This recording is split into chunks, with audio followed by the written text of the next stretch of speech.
semaine saine dans mon assiette. Qu'est-ce que je cuisine? Qu'est-ce que je prépare? Quelles sont mes astuces? Comment je m'organise? C'est le sujet de cette vidéo. Salut, je m'appelle Jenny et ça fait 3 ans que j'ai arrêté le sucre raffiné. Si toi aussi tu désires retrouver une alimentation saine et naturelle qui t'aide à perdre du poids en douceur et être en accord avec toi-même, tu es sur la bonne chaîne. Dans la dernière vidéo, je t'avais présenté le meal prep, c'est-à-dire comment je préparais tous mes fruits et légumes pour pouvoir être prête et bien organisée pendant la semaine. Si tu as manqué cette vidéo, je t'invite à la regarder ici. Et aujourd'hui, je t'invite dans ma semaine saine, c'est-à-dire qu'est-ce que je mange toute la semaine, comment j'utilise ce que j'ai préparé pour pouvoir me faire de bons petits plats. Mon meal prep se base surtout sur la préparation des fruits et des légumes, on va dire les plus agaçants à préparer dans la semaine. Je prends l'exemple de l'ananas, où là, la semaine quand tu arrives du boulot, tu n'as pas forcément envie de découper l'ananas, de le préparer, tu as juste envie de prendre une barquette et de croquer dans un morceau d'ananas. Donc il y a des fruits et des légumes qui se préparent et il y a des fruits et légumes qui ne se préparent pas. Je vais te présenter ces fruits et légumes là. Alors, le seul fruit que je vais préparer, c'est l'ananas. Donc je vais le découper pour le mettre en barquette pour être tranquille pendant la semaine. Maintenant au niveau des légumes, je ne prépare pas les tomates. J'ai déjà essayé par le passé et le résultat n'est pas très satisfaisant au bout de, on va dire, 2 jours, 3 jours. Donc je préfère les laisser entières et c'est pas vraiment le plus difficile à découper. Le pâtisson non plus, je vais pas le préparer.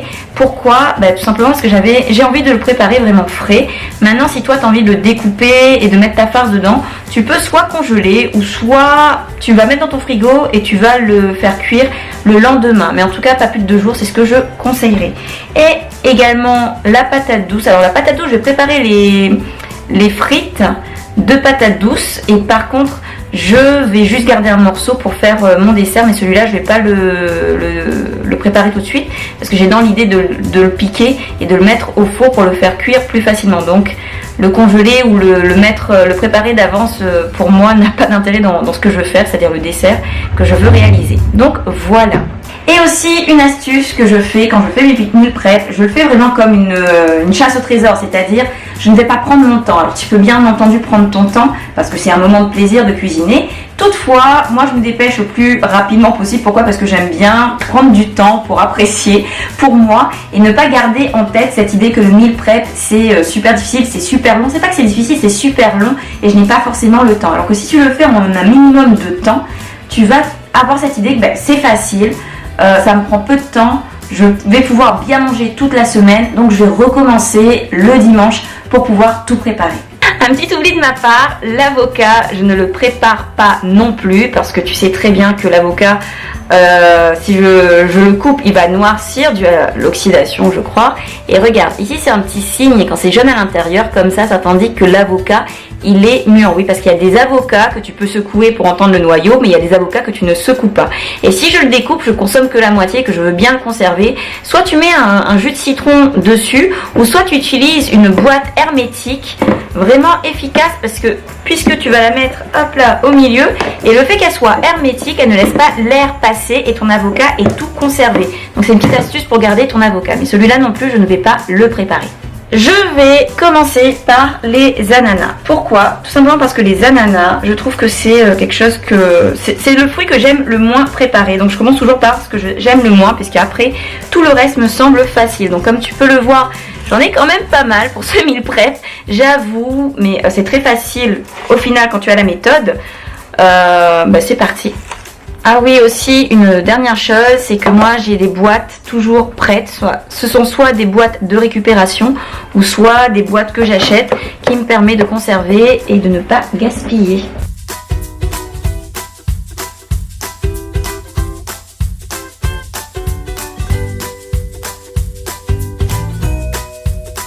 Alors quelque chose que je n'ai pas précisé, avant de commencer, je lave tous mes légumes et fruits parce que le couteau il va toucher la peau.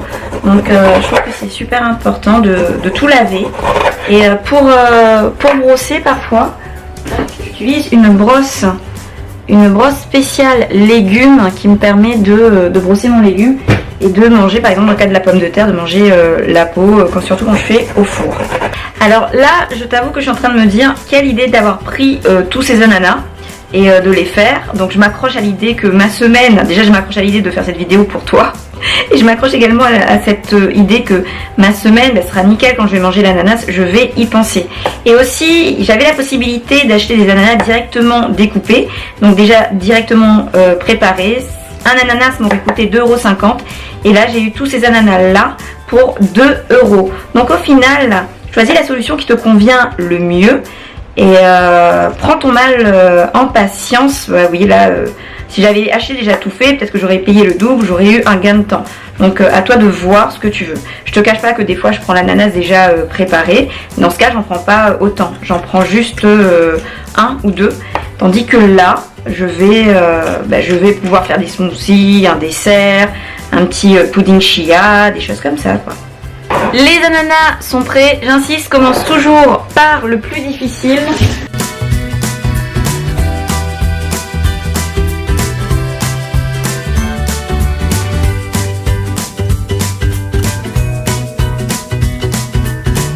Alors on passe maintenant à la patate douce. La patate douce, tu as deux manières de le faire. Soit tu prends avec la brosse et hop là, regarde. Ça part tout seul. Ou soit tu vas frotter.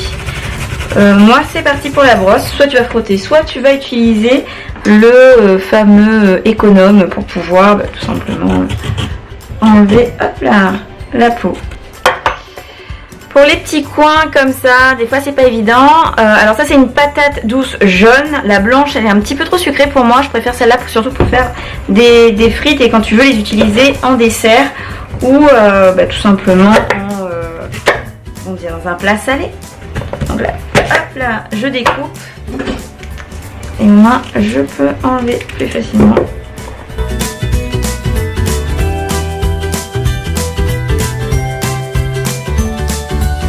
Un autre aspect de mon prep, c'est que je lave énormément mon couteau et je lave énormément les légumes. Je n'oublie pas que ce sont des choses qui viennent de la terre. Donc on ne sait pas comment a été traitée la terre, même si on dit que c'est bio, etc. Je lave énormément.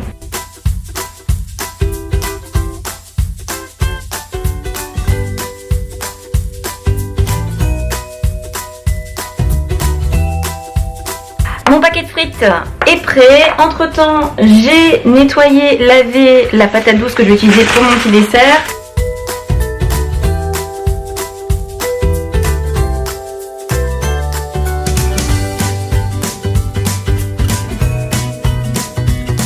Aller directement au four pour les frites.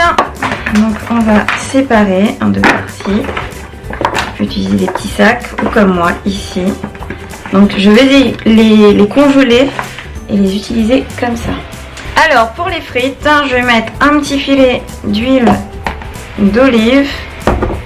Alors tu peux compléter comme moi. Moi par exemple, là j'ai de l'huile, hop là, de pépins de raisin pour changer un peu les goûts. Et ici de l'huile vierge de colza.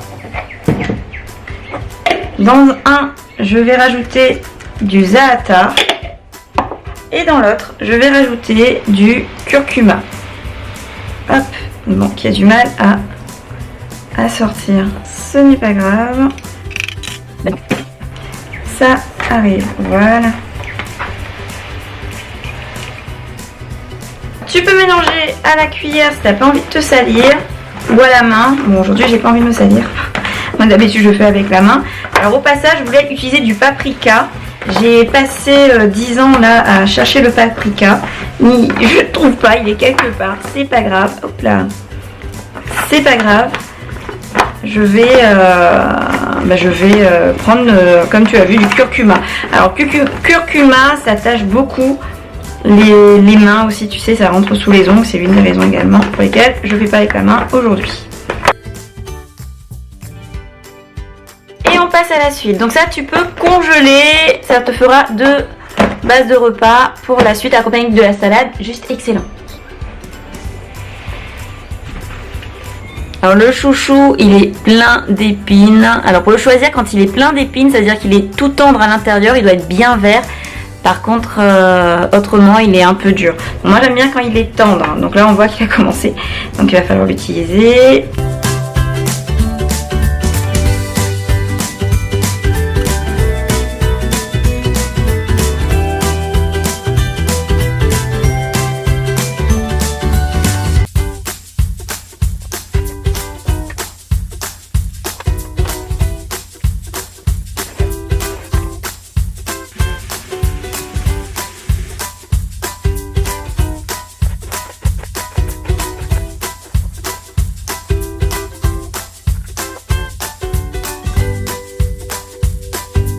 Et le deuxième poireau, c'est la petite astuce demi-prep que je fais. Je vais congeler et je ne me promets pas de l'utiliser cette semaine. Par contre, si j'en ai envie, il sera congelé, il sera déjà préparé.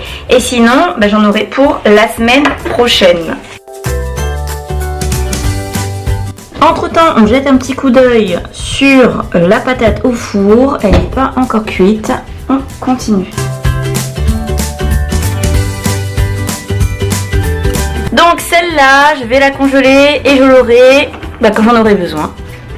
Si tu vois qu'il y a un fruit ou un légume en promotion, que tu peux en acheter plus que d'habitude et que tu sais que tu ne vas pas en consommer forcément dans la semaine, rien ne t'empêche d'en prendre, d'en congeler, de faire des conserves et de pouvoir les avoir sous la main en cas d'imprévu et de pouvoir les cuisiner facilement puisqu'ils sont déjà préparés.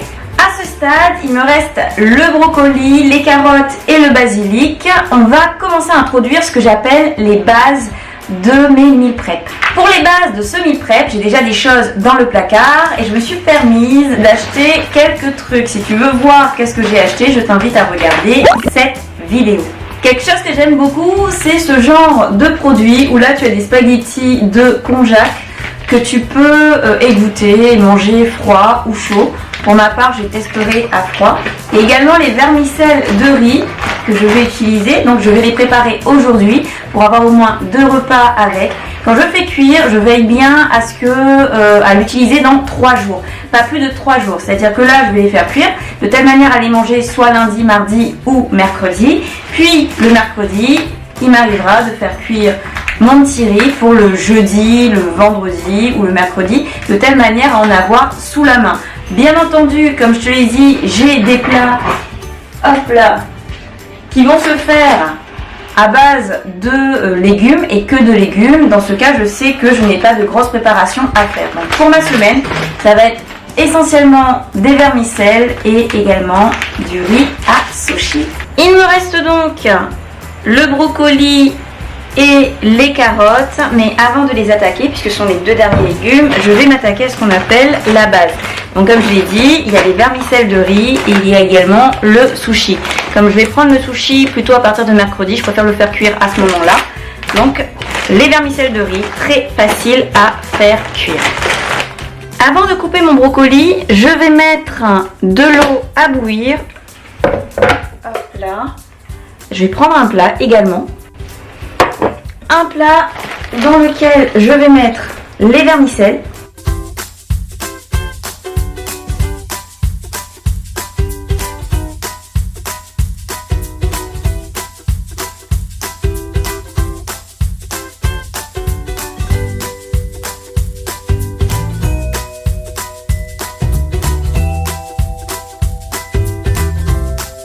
L'eau est terminée, elle a fini de bouillir, donc du coup avant de m'occuper de mes brocolis, je vais tout simplement verser. Je reprends mon brocoli et là j'ai entre 3 et 4 minutes pour m'en occuper parce que les vermicelles au-delà, ce sera gluant et c'est pas l'objectif, ce n'est pas l'objectif. Donc ici, le brocoli se détache très bien quand il est congelé. Donc du coup tu peux mettre carrément tout en même temps. Et là ça va être utilisé au four ou quand je veux faire un curry, des choses comme ça. Mais en tout cas il est déjà prêt. Et je suis tranquille. Entre temps on va vérifier la petite patate. Le papier ne brûle pas, ne pas s'inquiéter. Pas tant qu'il se déchire. Donc, on regarde la patate douce. Et on va planter une fourchette. Et c'est cuit. Donc, on réserve. Alors, moins de 5 minutes plus tard, les pâtes sont cuites. Je reprends mon bol rempli d'eau froide. Je mets de l'eau glacée également. Et hop là, je vais remettre hop là, les vermicelles à refroidir dans cette eau.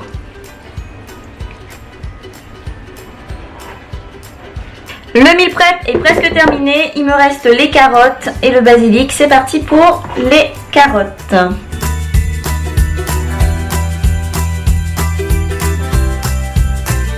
Quand j'arrive aux carottes, j'avoue, c'est le moment où tu peux commencer à fatiguer, tu en as marre, tu as déjà fait beaucoup de choses, il faut finir, il reste que 2 trucs. Mais qu'est-ce que 2 trucs dans tout ce que tu as fait et surtout dans ta semaine?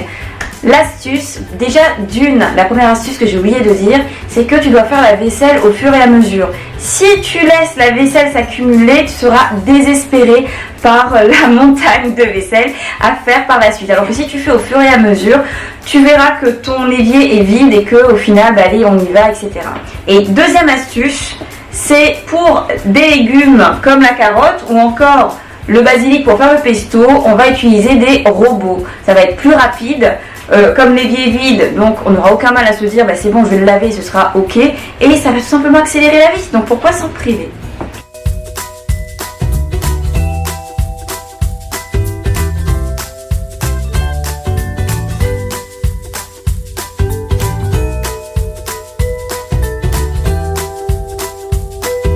Entre temps, j'ai égouté les vermicelles pour qu'elles perdent bien de leur eau et pour qu'elles soient bien égouttées pour les conserver.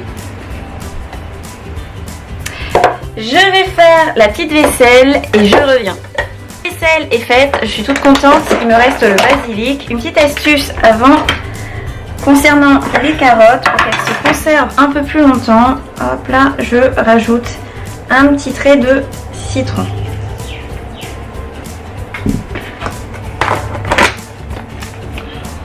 Les vermicelles de riz sont également prêtes.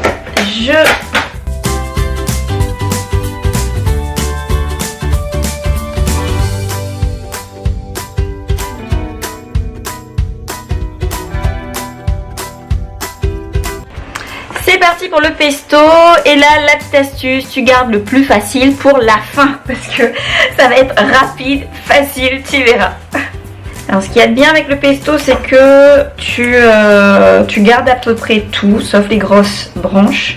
Alors le pesto, le basilic plutôt, ça se conserve plutôt mal, là ça noircit. Donc je passe par un pesto avec du citron pour pouvoir le conserver pendant 1 semaine au moins au frigo.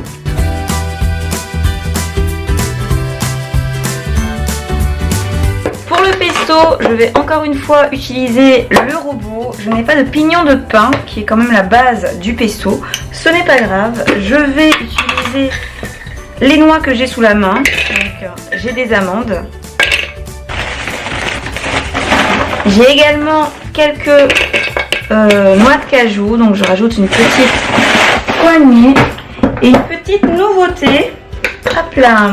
Et une petite nouveauté, alors cette nouveauté là je te la présente dans ma vidéo sur ma visite dans un magasin asiatique où j'ai fait mes quelques courses, mes courses de base d'ailleurs, je t'invite à aller voir, quelque chose que tu peux croquer.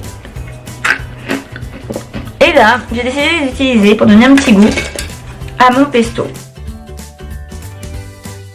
Du moment que tu as des noix, de l'huile d'olive, du basilic et un petit peu de citron pour la conservation, toi aussi tu es capable de faire ton petit pesto.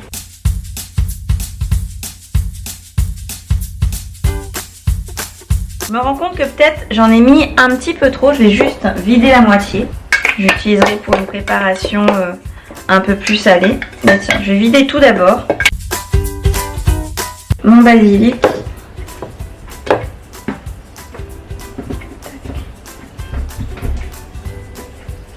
Hop là,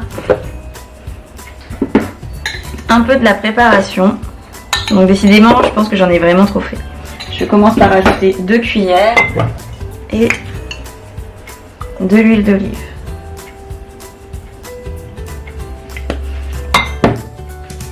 Tu peux également rajouter un peu de sel. Généralement je rajoute à la fin, là je rajoute au début. Et j'aviserai. Là, il y en a trop pour cette quantité-là. Hein. On va ajouter au fur et à mesure.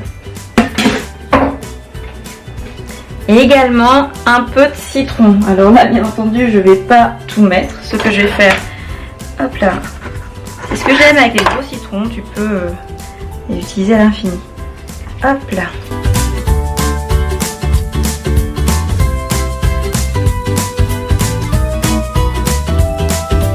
On va observer ça.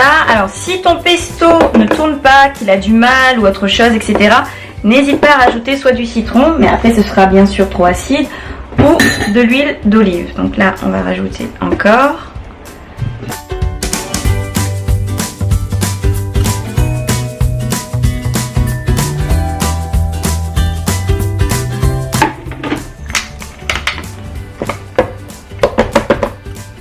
Le pesto est terminé.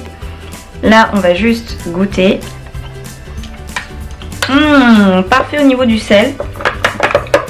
Je vais juste rajouter un peu de poivre. Encore un tout petit peu de citron pour ajuster le goût. Et pour la conservation, bien entendu. Avec mon avocat, je pourrais l'ajouter pour faire des pâtes crémeuses ou autre chose. Bon, aujourd'hui, l'avocat sera réservé à autre chose. On regoute. Perfecto! On va conserver le pesto dans un bocal de récupération, comme quoi il faut toujours regarder, c'est vert à moutarde. Je t'avoue que dans mes jours de paresse, il m'arrive de laisser dans le blender et de le laisser au réfrigérateur. Aujourd'hui, je vais faire un petit effort.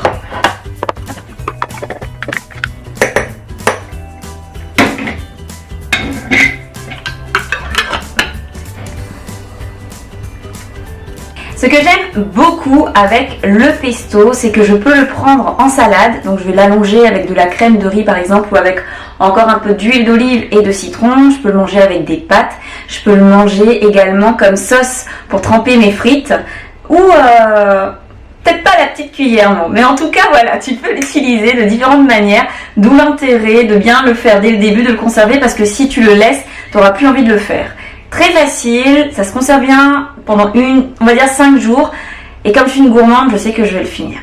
Mon meal prep est terminé, il ne reste plus qu'à utiliser tout ce que j'ai préparé pour pouvoir faire de belles recettes saines et naturelles, sans sucre et sans lactose pendant la semaine. Et c'est le sujet de la prochaine vidéo. Tu n'oublieras pas d'activer la petite cloche pour pouvoir recevoir les notifications quand je sortirai la vidéo sur les recettes que je vais faire.